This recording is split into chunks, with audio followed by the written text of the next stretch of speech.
actor who was in the Barney the Dinosaur costume becoming a tantric sex guru. I was never a big Barney kid. I was always more about, Sesame Street and Mr. Rogers, Mr. Dress Up for those of you here in Canada. Sesame Street, actually, my parents had found a copy of an old Sesame Street VHS called Basil Hears a Noise, where it's this, the bear, Basil the bear, is like camping with his friends, and he has, these terrible like terrors of what's out there outside of the tent, and ends up being told stories that are acted out by the other Muppets and stuff. So I don't know, like, just it kind of warms my heart that a Mr. Rogers biopic is coming out, and somebody like Tom Hanks is playing Mr. Rogers. So ultimately something I'm really looking forward to, and just some good wholesome fun, which is something that I think we need more of in this day and age. Anywho, we're going to talk next about 1 year anniversary that Jesus, I can't believe I forgot this. So after this music, we'll get into that, about where were you January 29th.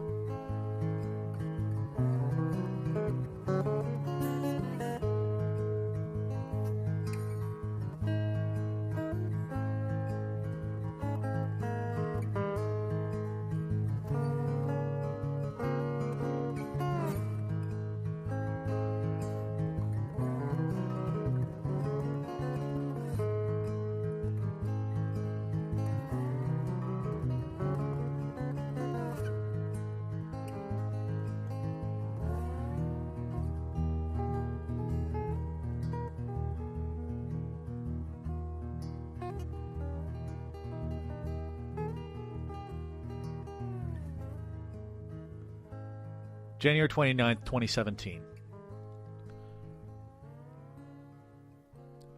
About 10 to 8 at night. Do you remember?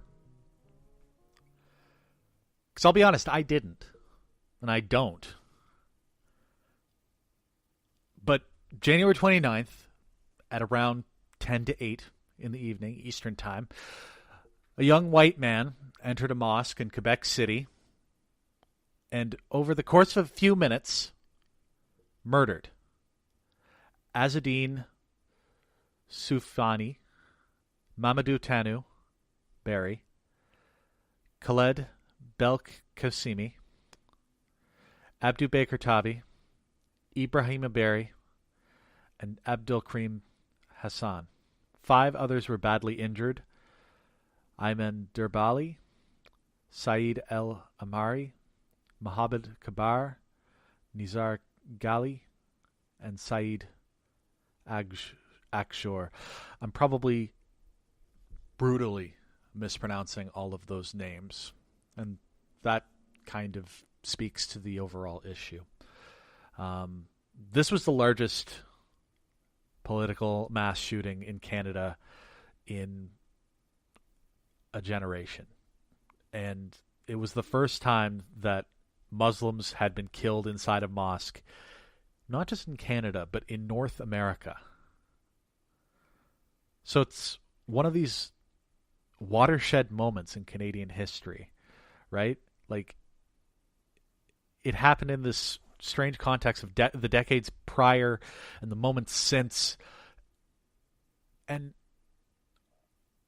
we've all but forgotten it.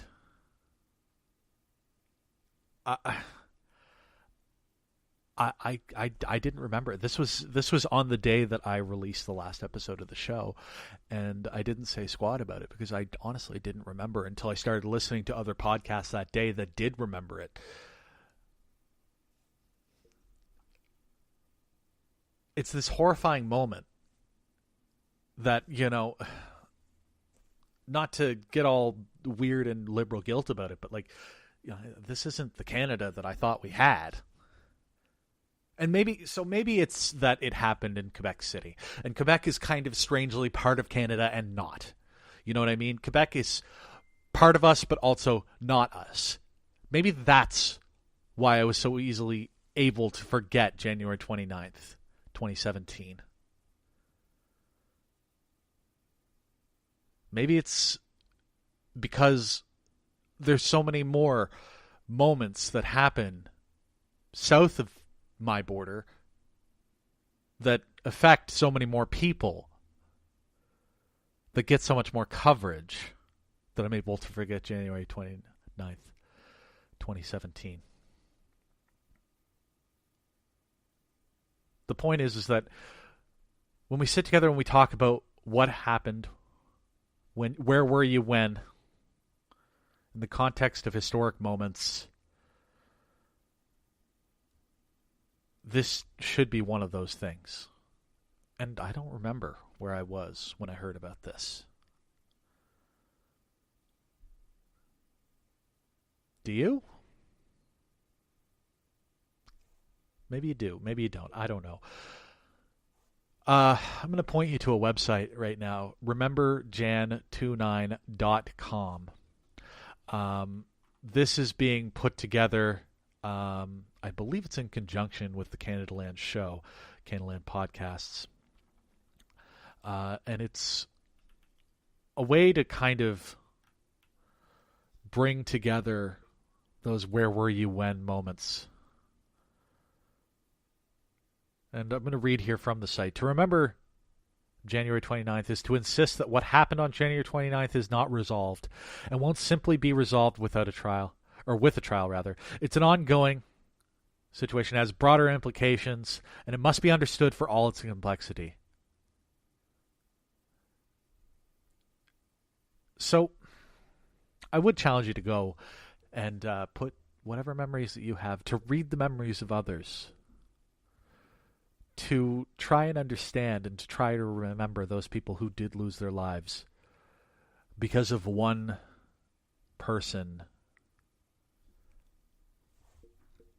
deciding to snuff them out. I try not to get too heavy-handed on this show, but I do, like, I can't believe that this has come and gone, and I wouldn't have remembered. It was such an important moment. You know, such an awful tragedy. Maybe it's that I believe that this isn't what Canada is supposed to be, so I block it out. I don't know. But the only thing that we can do is try and remember. So again, this is RememberJan29.com. Syed Hussein Ali Pabani putting this together. And yeah, it's with conjunction with Canada Land's Arts and Culture podcast, The Imposter. I suggest you, even if you don't want to share what you can remember, if you can remember anything, they do say, if you don't remember, put that there. But yeah, just, I don't know, something to take a look at anyhow. So anyhow, next up, we're going to talk about Bell's Let's Talk. I have some thoughts. That's next.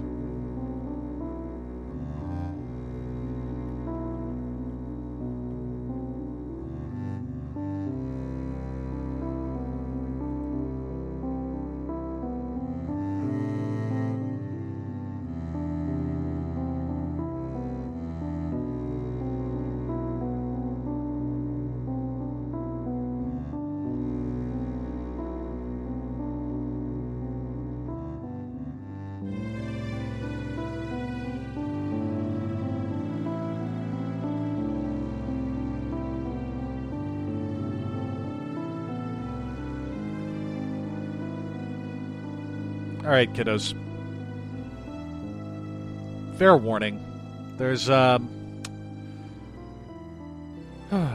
bit of a rant incoming here. Because this shit always makes me upset. So case you're not aware, here in Canada, we basically have three major telecoms, three major cell phone providers, anyhow, that you're pretty much stuck with if you want a nationwide provider. And those are Rogers, TELUS, and Bell.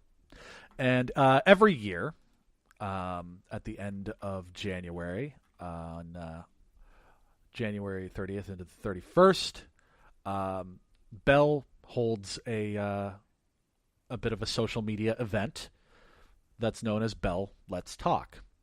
Basically, for every tweet, for every Facebook post, Instagram, Snapchat, text if you're on Bell, call long distance or local if you're on Bell.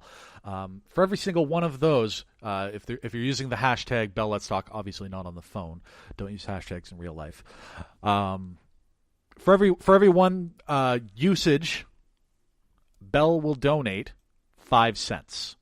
That 5 cents goes to a number of different initiatives to end the stigma surrounding mental health, to provide care and access, to help in research, and to work in terms of promoting workplace health in terms of mental health. Now, I'm just going to stop right here now that I've described Bell Let's Talk to just talk about Bell, the company itself. Bell, the company itself, I'm not a huge fan of. They've had policies of bandwidth throttling for BitTorrent traffic. They've been accused of censorship, misleading prices, usage-based billing. There've been countless situations where it's been described that ex-employees have left what they described as a pretty toxic environment in terms of their own mental health, and ultimately they're sort of involved in this sort of there's three companies, and they all kind of you notice that one cell phone contract price goes up, and the other two sort of follow in lockstep. Okay. I'm not a big fan of Bell Canada. What I will say is that every single year I engage in Bell Let's Talk. And the reason that I do is because it's an easy way for me to make sure that many times over throughout the day, Bell donates my 5 cents worth.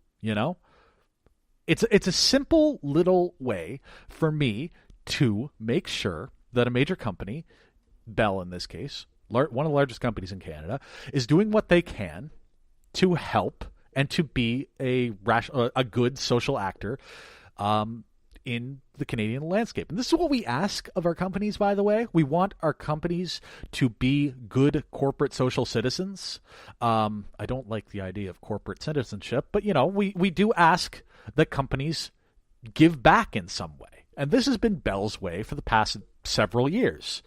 Like I said, it's not a perfect campaign. This is oftentimes, and I've seen this criticism, and you know what? I completely understand that. I've seen the criticism that it's just a nice way for Linda and Etobicoke to say, oh, my door is always open, and I'll have a pot of coffee on if you ever want to talk, and then doesn't think about it for the rest of the year. Listen, I get that. On the opposite side of things, I've seen this as being a really great opportunity, kind of like the Me Too movement, by the way, where people can share their experiences with the world and share with their friend groups and feel like they can actually share their experiences. And, maybe they're not having the exact maybe you're not having the exact same experience as this other person is, but, ultimately, end of the day, you start to see more and more people in your community. Now, I know that I saw several of my friends, dozens of my friends, sharing their experiences and their struggles with mental health, and it made me think to myself, you know what? Like, there are a lot of people who are going through a lot of the same things as I am. That's what we call ending the stigma there, folks. But I think that if there's a criticism that Bell Let's Talk Day is somewhat of an empty gesture, that's maybe the only one that I have any time for.